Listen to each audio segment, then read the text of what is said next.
సుఖం అనేది నీవు ఎన్నుకునేది. నువ్వు దాన్ని సుఖమని భావిస్తావు. నీ సుఖం అందరి సుఖం కానక్కర్లేదు. నీకేదైతే దుఃఖమో అది అందరికీ దుఃఖం కానక్కర్లేదు. పరిస్థితులను బట్టి, ఆయా ప్రభావాలను బట్టి ఒకే విషయం కొందరికి సుఖంగా, మరొకరికి దుఃఖంగా కనబడుతుంది.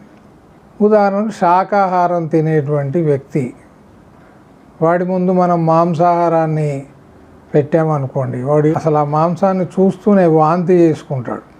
మరి అదే మాంసాహారం రోజు తినేవాడికి పెట్టండి, రకరకాల రుచులు కలిగినటువంటి మాంసాహారాన్ని లొట్టలు వేసుకుంటూ తింటాడు. సో ఒకరికి ఏది సుఖమో అది మరొకరికి దుఃఖంగా పరిణమిస్తుంది.